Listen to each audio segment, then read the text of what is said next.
സ്വാഗതം. നമ്മുടെ മുന്നിലുള്ള ഈ കുറിപ്പുകൾ ഒരുമിച്ച് വെച്ചു നോക്കുമ്പോൾ വളരെ കൗതുകകരമായ ഒരു ചിത്രം തെളിഞ്ഞു വരുന്നുണ്ട്. ഉം, കേരളത്തിലെ മുസ്ലിം സമൂഹത്തിനുള്ളിലെ രണ്ട് പ്രധാന ചിന്താധാരകൾ. പൊതുവെ നമ്മൾ പാരമ്പര്യവാദികൾ എന്നും നവോത്ഥാനവാദികൾ എന്നും വിളിക്കുന്നവർ. അതെ. ഒറ്റ നോട്ടത്തിൽ ഒരേ മതത്തിൽ വിശ്വസിക്കുന്നവരാണെങ്കിലും അവരുടെ ലോകവീക്ഷണത്തിലും ജീവിത രീതിയിലും വലിയ അന്തരങ്ങളുണ്ട്. എന്താണ് ഈ വ്യത്യാസങ്ങളുടെയൊക്കെ ഒരു അടിസ്ഥാനം? ശരിയാണ്. ആശയപരമായ ഈ ഭിന്നതകൾ എങ്ങനെയാണ് അവരുടെ വിദ്യാഭ്യാസം, സാമ്പത്തിക ഇടപാടുകൾ, പിന്നെ സ്ത്രീകളോടുള്ള സമീപനം ഇതിലൊക്കെ പ്രതിഫലിക്കുന്നത്?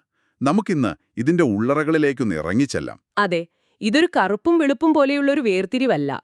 പലപ്പോഴും ഈ രണ്ട് ധാരകളും പരസ്പരം സ്വാധീനിച്ചും കൊണ്ടും കൊടുത്തുമൊക്കെയാണ് ഇവിടെ വരെ എത്തിയത്. ശരിയാണ്. പക്ഷേ തുടക്കം മുതൽ ഇവരുടെ വഴികൾ രണ്ടായിരുന്നു. ഒരേ ലക്ഷ്യത്തിലേക്ക് രണ്ട് വ്യത്യസ്ത വഴികളിലൂടെ സഞ്ചരിക്കുന്നവരെ പോലെ. ആ യാത്രയുടെ കഥയാണ് യഥാർത്ഥത്തിൽ ഈ കുറിപ്പുകളിലുള്ളത്. അപ്പോൾ നമുക്ക് ആ വഴികൾ എവിടെയാണ് പിരിയുന്നത് നോക്കി തുടങ്ങാം. തീർച്ചയായും. അപ്പോൾ പിന്നെ ആ അടിസ്ഥാനപരമായ വേർപിരിയിൽ നിന്ന് തന്നെ തുടങ്ങാം. മതപരമായ കാര്യങ്ങളെ സമീപിക്കുന്ന രീതിയിലാണ് ഏറ്റവും വലിയ വ്യത്യാസം, അല്ലേ? അതെ, അവിടെയാണ് തുടക്കം. ഒരാൾ പാരമ്പര്യത്തെയും പണ്ഡിതന്മാരെയും പിന്തുടരുമ്പോൾ മറ്റൊരാൾ മൂലഗ്രന്ഥങ്ങളിലേക്ക് നേരിട്ട് പോകാൻ പറയുന്നു. കേൾക്കുമ്പോൾ വളരെ ലളിതമായി തോന്നാം, പക്ഷേ ഇതിന്റെ പ്രത്യാഘാതങ്ങൾ വളരെ വലുതായിരിക്കുമല്ലോ. വളരെ വലുതാണ്. ഇതിനെ തക്ലീദ്, ഇജ്തിഹാദ് എന്നൊക്കെ സാങ്കേതികമായി പറയാം. ഓക്കെ. ലളിതമായി പറഞ്ഞാൽ പാരമ്പര്യവാദികൾ ചോദിക്കുന്നത്, നൂറ്റാണ്ടുകളായി നമ്മളെക്കാൾ അറിവുള്ള പണ്ഡിതന്മാർ ഖുറാനും ഹദീസും വ്യാഖ്യാനിച്ച് നിയമങ്ങളും ചിട്ടകളും ഉണ്ടാക്കിയിട്ടുണ്ട്. അത് പിന്തുടരുന്നതല്ലേ സുരക്ഷിതമായ വഴി എന്നാണ്. അതായത് ഒരു എസ്റ്റാബ്ലിഷ്ഡായ വഴിയെ. അതെ, ഒരു ഡോക്ടർ എഴുതിത്തന്ന മരുന്ന് കഴിക്കുന്നത് പോലെ ആ രംഗത്തെ വിദഗ്ധരെ അവർ പൂർണ്ണമായും വിശ്വസിക്കുന്നു.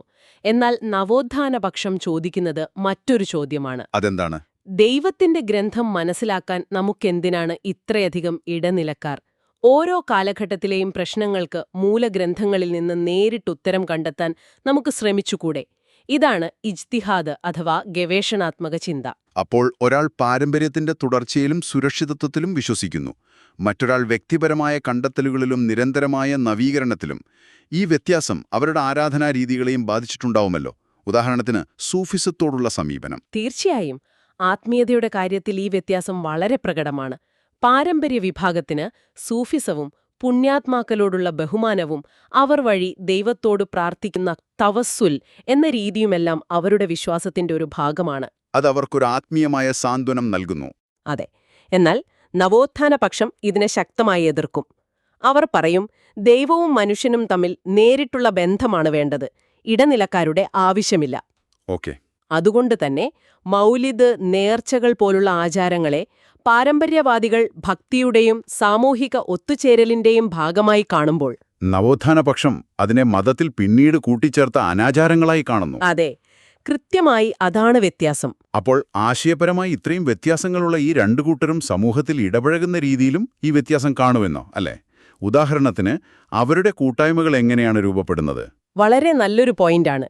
അവിടെയാണ് ഈ ആശയപരമായ വ്യത്യാസം പ്രായോഗിക തലത്തിൽ ഏറ്റവും വ്യക്തമായി കാണാൻ കഴിയുന്നത്. പാരമ്പര്യവാദികളുടെ സാമൂഹിക ജീവിതത്തിന്റെ അടിസ്ഥാനശില മഹല്ലാണ്. മഹൽ പരമായ കൂട്ടായ്മയാണ്. നിങ്ങളൊരു പള്ളിയുടെ ചുറ്റുവട്ടത്താണ് ജനിച്ചതെങ്കിൽ നിങ്ങൾ ആ മഹല്ലിന്റെ ഭാഗമാണ്. നിങ്ങളുടെ സന്തോഷവും ദുഃഖവും ആ സമൂഹത്തിന്റെ മൊത്തം കാര്യമായി മാറുന്നു. അതൊരു ജൈവികമായൊരു ബന്ധമാണ്. ജനനം കൊണ്ട് കിട്ടുന്നൊരു അംഗത്വം പോലെ. അതെ. എന്നാൽ നവോത്ഥാനപക്ഷത്തിന്റെ കൂട്ടായ്മ അതല്ല. അത് ആശയത്തിന്റെ അടിസ്ഥാനത്തിലുള്ളതാണ്. ആശയത്തിന്റെ അടിസ്ഥാനത്തിലോ? അതെ. ഒരേ സംഘടനയിൽ വിശ്വസിക്കുന്നവർ, അവർ ലോകത്തിന്റെ ഏതു കോണിലാണെങ്കിലും ഒരു ശൃംഖലയുടെ ഭാഗമാണ്. അവരുടെ ഒത്തുചേരലുകൾ ആഘോഷങ്ങളല്ല, മറിച്ച് പഠന ക്ലാസുകളും സെമിനാറുകളുമാണ്. അപ്പോ 1, നിങ്ങൾ ജനിച്ചു വീഴുന്നൊരു കൂട്ടായ്മ. 2, നിങ്ങൾ ബോധപൂർവം തിരഞ്ഞെടുക്കുന്നൊരു കൂട്ടായ്മ. അതെ. കേരളത്തിലെ പൊതുസമൂഹത്തിൽ കാണുന്ന ഒരു വലിയ മാറ്റത്തിന്റെ പ്രതിഫലനം കൂടിയാണിത്. പാരമ്പര്യമായി കിട്ടുന്നതിനേക്കാൾ വ്യക്തികൾ സ്വയം തിരഞ്ഞെടുക്കുന്ന ഐഡന്റിറ്റികൾക്ക് പ്രാധാന്യം വരുന്നൊരു കാലഘട്ടത്തിന്റെ. ഈ മാറ്റം വിദ്യാഭ്യാസ രംഗത്ത് വലിയൊരു പൊളിച്ചെഴുത്തിന് കാരണമായിട്ടുണ്ടാവുമല്ലോ. കാരണം ആശയമാണ് അടിസ്ഥാനമെങ്കിൽ ആ ആശയം പ്രചരിപ്പിക്കാൻ ഏറ്റവും നല്ല മാർഗം വിദ്യാഭ്യാസം തന്നെയാണല്ലോ. കൃത്യമാണ്. അതൊരു വിപ്ലവം തന്നെയായിരുന്നു. പണ്ട് പള്ളി ദർസുകൾ എന്നായിരുന്നു മതപഠന കേന്ദ്രങ്ങൾ അറിയപ്പെട്ടിരുന്നത്. ഉം. അവിടെ കർമ്മശാസ്ത്ര ഗ്രന്ഥങ്ങളും മറ്റും മനഃപ്പാടമാക്കുന്നതിനായിരുന്നു പ്രാധാന്യം. എന്നാൽ നവോത്ഥാന പ്രസ്ഥാനങ്ങൾ ചോദിച്ചു, ഒരു മതപണ്ഡിതൻ എന്തിന് കർമ്മശാസ്ത്രം മാത്രം പഠിക്കണം? അയാൾക്ക് ഇംഗ്ലീഷും ശാസ്ത്രവും കണക്കും അറിഞ്ഞുകൂടെ? ആധുനിക ലോകത്തോട് സംവദിക്കാൻ അതുകൂടി വേണമെന്ന് ചിന്ത. അതെ, ആ ചിന്തയിൽ നിന്നാണ് മതവിഷയങ്ങളോടൊപ്പം ഭൗതിക വിഷയങ്ങളും പഠിപ്പിക്കുന്ന ഇന്റഗ്രേറ്റഡ് വിദ്യാഭ്യാസ സ്ഥാപനങ്ങൾ വരുന്നത്. ഇതിന്റെ ഏറ്റവും വലിയ ഗുണഭോക്താക്കൾ സ്ത്രീകളായിരുന്നെന്ന് കേൾക്കുമ്പോൾ അതിൽ അതിശയോക്തിയില്ല. കാരണം പരമ്പരാഗത രീതിയിൽ അവർക്ക് അത്തരം അവസരങ്ങൾ കുറവായിരുന്നല്ലോ. ഒരു സംശയവുമില്ല. 20-ാം നൂറ്റാണ്ടിന്റെ മധ്യത്തിൽ ഒരു പെൺകുട്ടി ഹൈസ്കൂൾ വിദ്യാഭ്യാസം പൂർത്തിയാക്കുന്നത് പോലും വലിയ കാര്യമായിരുന്നൊരു സാമൂഹിക സാഹചര്യത്തിൽ നിന്നാണ് ഈ മാറ്റം വരുന്നത്. ശരിയാണ്. മതപഠനം മാത്രം മതി, അല്ലെങ്കിൽ പ്രാഥമിക വിദ്യാഭ്യാസം മതിയെന്ന് പൊതുധാരണയെ അവർ ചോദ്യം ചെയ്തു. ഈ സംഘടനകൾ തുടങ്ങിയ കോളേജുകളിൽ നിന്ന് പഠിച്ചിറങ്ങിയ ആദ്യ തലമുറയിലെ ഡോക്ടർമാരും അധ്യാപികമാരുമാണ് പിന്നീട് അവരുടെ സമൂഹത്തിലെ ആയിരക്കണക്കിന് പെൺകുട്ടികൾക്ക് പ്രചോദനമായത്. അതൊരു നിശബ്ദ വിപ്ലവമായിരുന്നു എന്ന് പറയാം. തീർച്ചയായും. ചോദ്യം ചോദിക്കാനും വിമർശനാത്മകമായി ചിന്തിക്കാനും അവർ പഠിപ്പിച്ചു. എന്തുകൊണ്ട് എന്ന് ചോദിക്കാൻ തുടങ്ങിയതോടെയാണ് പല മാറ്റങ്ങളുടെയും തുടക്കം. വിദ്യാഭ്യാസം മാറിയപ്പോൾ സാമ്പത്തിക ചിന്തകളിലും മാറ്റം വന്നിട്ടുണ്ടാവും. സക്കാത്തിന്റെ കാര്യത്തിൽ വന്ന മാറ്റം വളരെ വലുതാണെന്ന് തോന്നുന്നു. അതെ വ്യക്തിപരമായി കൊടുക്കുന്ന രീതിയിൽ നിന്ന് സംഘടിത സക്കാത്ത് എന്ന ആശയത്തിലേക്ക്. അതെ, പാരമ്പര്യ രീതിയിൽ റമദാൻ മാസത്തിൽ ഓരോരുത്തരും തങ്ങൾക്കറിയാവുന്ന പാവപ്പെട്ടവർക്ക് ചെറിയ തുകകളോ ഭക്ഷണമോ നൽകുന്നു. അതൊരു താൽക്കാലിക ആശ്വാസമാണ്. ഒരു ദിവസത്തെ വിശപ്പടക്കാൻ അത് സഹായിച്ചേക്കാം. പക്ഷേ നവോത്ഥാന പ്രസ്ഥാനങ്ങൾ ചോദിച്ചത്, എന്തിനാണ് നമ്മൾ എല്ലാ വർഷവും ഒരേ ആൾക്ക് തന്നെ സഹായം നൽകിക്കൊണ്ടിരിക്കുന്നത്? അയാളെ സ്ഥിരമായി ദാരിദ്ര്യത്തിൽ നിന്ന് കരകയറ്റാൻ നമുക്ക് സാധിക്കില്ലേ എന്നായിരുന്നു. ഈ സംഘടിത രീതി വളരെ നല്ലതാണെന്ന് കേൾക്കുമ്പോൾ തോന്നാം.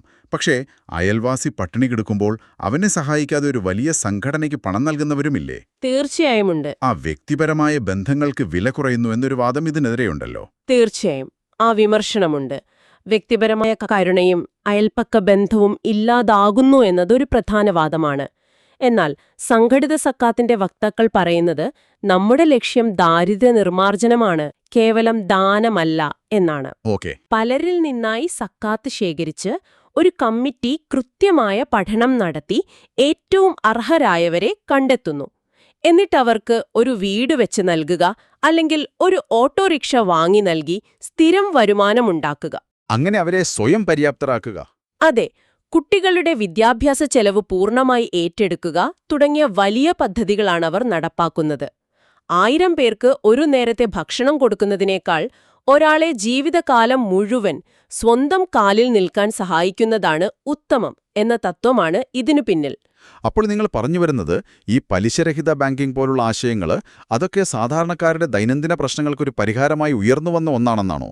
അതെ, അതിന്റെ തുടക്കം അങ്ങനെയാണ്. പലിശ എന്ന സാമ്പത്തിക ചൂഷണത്തിൽ നിന്ന് സാധാരണക്കാരെ എങ്ങനെ രക്ഷിക്കാം എന്ന ചിന്തയിൽ നിന്നാണ് പലിശരഹിത സഹകരണ സംഘങ്ങളും ബൈത്തുൽ മാലുകളുമൊക്കെ ഉണ്ടാകുന്നത്. അത് വളരെ രസകരമായൊരു കാര്യമാണല്ലോ. ഘടിതമായ പ്രവർത്തനത്തിന്റെ ഉദാഹരണമാണ്. നമ്മൾ വിദ്യാഭ്യാസം, സാമ്പത്തികം എന്നീ വിഷയങ്ങൾ സംസാരിച്ചു. എന്നാൽ ഈ മാറ്റങ്ങൾ ഏറ്റവും കൂടുതൽ ചർച്ച ചെയ്യപ്പെട്ടൊരു മേഖല സ്ത്രീകളുടെ പൊതുരംഗ പ്രവേശനവുമായി ബന്ധപ്പെട്ടാണെന്ന് തോന്നുന്നു. പ്രത്യേകിച്ച് പള്ളിപ്രവേശനത്തിന്റെ കാര്യത്തിൽ, അല്ലേ? അതെ, തീർച്ചയായും. കേരളം പോലെ ഒരു ആധുനിക സമൂഹത്തിൽ ഇതിപ്പോഴും ഒരു വലിയ ചർച്ചാവിഷയമാണെന്നത് അതിശയകരമാണ്. ഒരുപക്ഷേ ഈ വിഷയത്തിലാണ് ഇന്നും 2 വിഭാഗങ്ങളും തമ്മിലുള്ള അഭിപ്രായ വ്യത്യാസം ഏറ്റവും ശക്തമായി നിലനിൽക്കുന്നത്. സ്ത്രീകൾ പള്ളിയിൽ പോവേണ്ടതില്ല, വീട്ടിൽ വെച്ച് നിസ്കരിക്കുന്നതാണ് അവർക്ക് ഏറ്റവും ഉത്തമം എന്നാണ് പരമ്പരാവാദികളുടെ പരമ്പരാഗതമായ നിലപാട്. നൂറ്റാണ്ടുകൾക്ക് മുൻപുള്ള പണ്ഡിതന്മാർ അന്നത്തെ സാമൂഹിക സാഹചര്യങ്ങൾ പരിഗണിച്ചെടുത്ത തീരുമാനങ്ങളെ അവർ ആധാരമാക്കുന്നു. സ്ത്രീകളുടെ സുരക്ഷ പോലുള്ള കാര്യങ്ങൾ. അതെ, അതൊക്കെ ഒരുപക്ഷെ അന്ന് പ്രധാനമായിരുന്നിരിക്കാം. എന്നാൽ നവോത്ഥാനപക്ഷം ഇതിനെ കാണുന്നതൊരു അവകാശ പ്രശ്നമായിട്ടാണോ? അതെ, അവർ പ്രവാചകന്റെ കാലഘട്ടത്തിലേക്ക് തിരികെ പോയി ചോദിക്കുന്നു. പ്രവാചകന്റെ കാലത്ത് സ്ത്രീകൾ പള്ളിയിൽ പോയിരുന്നു എന്ന് വ്യക്തമാക്കുന്ന നിരവധി ഹദീസുകളില്ലേ? ദൈവത്തിന്റെ ഭവനത്തിൽ ആരാധന നടത്താൻ പുരുഷനെപ്പോലെ സ്ത്രീക്കും അവകാശമില്ലേ? അതൊരു അടിസ്ഥാനപരമായ ചോദ്യമാണ്. അതെ, അതുകൊണ്ട് എല്ലാ പള്ളികളിലും സ്ത്രീകൾക്ക് സൗകര്യം വേണമെന്ന് അവർ ശക്തമായി വാദിക്കുന്നു. ഇത് കേവലം ആരാധനയുടെ പ്രശ്നമല്ല, മറിച്ച് പൊതുരംഗത്ത് സ്ത്രീക്ക് അർഹമായ ഇടം നൽകുന്നതിന്റെ ഭാഗം കൂടിയാണ് അവർ ഇതിനെ കാണുന്നത്. ഈ നിലപാടുകൾ പ്രത്യക്ഷത്തിൽ ഇങ്ങനെയാണെങ്കിലും സമൂഹത്തിൽ ജീവിക്കുമ്പോൾ ഇതിൽ പ്രായോഗികമായ വിട്ടുവീഴ്ചകൾ വേണ്ടി വരില്ലേ? രണ്ടു കൂട്ടരും അവരവരുടെ നിലപാടുകളിൽ 100% ഉറച്ചു നിൽക്കുകയാണോ? അവിടെയാണ് രസകരമായ മാറ്റം സംഭവിക്കുന്നത്. ഓ, സ്വാധീനമുള്ള സ്ഥലങ്ങളിലും പാരമ്പര്യ വിഭാഗം നടത്തുന്ന പുതിയ പള്ളികളിൽ പോലും ഇപ്പോൾ സ്ത്രീകൾക്കായി പ്രത്യേക സൗകര്യങ്ങൾ ഒരുക്കി തുടങ്ങിയിട്ടുണ്ട്. അത് വലിയൊരു മാറ്റം തന്നെയാണല്ലോ. സമൂഹത്തിന്റെ പൊതുവായ മാറ്റവും സ്ത്രീകളുടെ വിദ്യാഭ്യാസവും അവരുടെ ആവശ്യങ്ങളും ഒരു പരിധിവരെ അവരും അംഗീകരിച്ചു തുടങ്ങുന്നു എന്നതിന്റെ വ്യക്തമായ സൂചനയാണിത്. ആശയപരമായി യോജിച്ചില്ലെങ്കിലും പ്രായോഗികമായി അവർ മാറുകയാണ്. വിവാഹത്തിന്റെ കാര്യത്തിലും ഈ മാറ്റം കാണാമല്ലോ. പണ്ടത്തെ ആർഭാട വിവാഹങ്ങളിൽ നിന്ന് കാര്യങ്ങൾ ഒരുപാട് മാറിയില്ലേ? മൈലാഞ്ചി കല്യാണം, വലിയ സദ്യകൾ. തീർച്ചയായും വിവാഹത്തിലെ ആഡംബരങ്ങൾക്കും പൊങ്ങച്ചത്തിനുമെതിരെയും പ്രത്യേകിച്ച് സ്ത്രീധനത്തിനെതിരെയും ശക്തമായ ബോധവൽക്കരണം നടത്തിയത് നവോത്ഥാന പ്രസ്ഥാനങ്ങളാണ്. വിവാഹം എന്നത് രണ്ടു കുടുംബങ്ങളുടെ സാമ്പത്തിക ശക്തി പ്രകടിപ്പിക്കാനുള്ള അവസരമല്ല, അതൊരു ലളിതമായ ഉടമ്പടിയാണ് എന്ന ആശയം അവർ മുന്നോട്ടുവച്ചു. പള്ളിയിൽ വെച്ച് ലളിതമായി നിക്കാഹ് നടത്തുന്ന രീതിക്ക് പ്രചാരം നൽകിയത് അവരാണ്. പുരുഷൻ സ്ത്രീക്ക് നൽകേണ്ട മഹർ എന്ന അവളുടെ അവകാശത്തിന് പ്രാധാന്യം നൽകാനും അവർ ശ്രമിച്ചു, അല്ലേ? അതെ, സ്ത്രീധനം എന്ന സാമൂഹിക തിന്മയ്ക്കെതിരെ അവർ നിരന്തരം സംസാരിച്ചു. ഇതിന്റെ ഫലം സമൂഹത്തിൽ കാണാനുണ്ടോ? അതോ ഇതൊക്കെ പ്രസംഗത്തിൽ മാത്രം ഒതുങ്ങിയോ? ഇല്ല, വ്യക്തമായ മാറ്റമുണ്ട്. പള്ളിയിൽ വെച്ച് നിക്കാഹ് നടത്തുന്നത് ഇന്ന് സർവ്വസാധാരണമായി. ആഡംബരം കുറയ്ക്കണമെന്നിപ്പോൾ എല്ലാ വിഭാഗങ്ങളും ഒരുപോലെ പറയുന്നുണ്ട് എന്നത് ശ്രദ്ധേയമാണ്. അത് ശരിയാണ്. ആശയപരമായ വ്യത്യാസങ്ങൾ നിലനിൽക്കുമ്പോഴും സമൂഹത്തിനു ഗുണകരമായ ചില കാര്യങ്ങളിൽ ഒരു പൊതു അഭിപ്രായം പതുക്കെ രൂപപ്പെട്ടു വരുന്നുണ്ട്. ഒരു വിഭാഗം തുടങ്ങിവെച്ച നല്ല മാറ്റങ്ങളെ പിന്നീട് മറ്റുള്ളവരും അംഗീകരിക്കുന്ന കാഴ്ചയാണ് നമ്മൾ കാണുന്നത്. അപ്പോ ഇത്രയും കാര്യങ്ങൾ സംസാരിച്ചതിൽ നിന്ന് നമ്മൾക്ക് എന്താണ് മനസ്സിലാക്കാൻ പറ്റുന്നത്? കേരളത്തിലെ മുസ്ലിം സമൂഹം എന്നത് ഒറ്റ സ്വഭാവമുള്ള ഒന്നല്ല. ഒരിക്കലുമല്ല. മറിച്ച് പാരമ്പര്യത്തിന്റെ കരുത്തും കെട്ടുറപ്പും മുറുകെ പിടിക്കുന്നവരും അതേസമയം കാലത്തിനനുസരിച്ചുള്ള പരിഷ്കരണങ്ങൾ അനിവാര്യമാണെന്ന് വിശ്വസിക്കുന്നവരും ചേർന്ന വളരെ സങ്കീർണമായ ഒരു സാമൂഹിക ഘടനയാണ് ഇവിടെയുള്ളത്. തീർച്ചയായും രണ്ടുപേരുടെയും ലക്ഷ്യം ഒരുപക്ഷെ സമുദായത്തിന്റെ നന്മയായിരിക്കാം. പക്ഷേ അതിലേക്കുള്ള വഴികളാണ് വ്യത്യാസമാകുന്നത്. വഴികളാണ് വ്യത്യാസം. ഒരാൾ മഹൽ എന്ന സാമൂഹിക സംവിധാനത്തിലൂടെയും പരസ്പര സ്നേഹത്തിലൂടെയും പണ്ഡിതന്മാരുടെ നേതൃത്വത്തിലൂടെയും ആ നന്മ കൈവരിക്കാൻ ശ്രമിക്കുമ്പോൾ, മറ്റൊരാൾ ആധുനിക സംഘടനകളിലൂടെയും വിദ്യാഭ്യാസത്തിലൂടെയും ആസൂത്രിതമായ പദ്ധതികളിലൂടെയും അത് ചെയ്യാൻ ശ്രമിക്കുന്നു. അതായത് ഒന്ന് ഹൃദയം കൊണ്ട് നയിക്കപ്പെടുമ്പോൾ മറ്റൊന്ന് തലച്ചോറുകൊണ്ട് നയിക്കപ്പെടുന്നു എന്ന് പറയാം. ഒരു തരത്തിൽ അങ്ങനെ പറയാം. നിങ്ങളുടെ ഈ കുറിപ്പുകൾ അവസാനിപ്പിക്കുന്നത് വളരെ അർത്ഥവത്തായ ഒരു വാചകത്തോടെയാണ്. ജനങ്ങളിൽ ഏറ്റവും ഉത്തമൻ ജനങ്ങൾക്ക് ഉപകരിക്കുന്നവനാണ് എന്ന പ്രവാചകവചനം ഓർമ്മിപ്പിച്ചുകൊണ്ട് ഈ രണ്ട് രീതികളിലെയും നല്ല വശങ്ങൾ ഉൾക്കൊണ്ട് ജീവിക്കുന്നവനാണോ ശരിയായ മുസ്ലിം എന്നൊരു ചോദ്യം അത് മുന്നോട്ട് വയ്ക്കുന്നുണ്ട്. അതൊരു പ്രധാനപ്പെട്ട നിരീക്ഷണമാണ്. ഒരു രീതിയെ പൂർണ്ണമായി ശരിവെക്കുകയോ മറ്റൊന്നിനെ തള്ളിക്കളയുകയോ ചെയ്യുന്ന കടുംപിടുത്തത്തിൽ നിന്നും മാറി രണ്ടിൽ നിന്നും നല്ലത് സ്വീകരിക്കാനുള്ളൊരു സാധ്യതയെക്കുറിച്ചാണ് അത് പറയുന്നത്.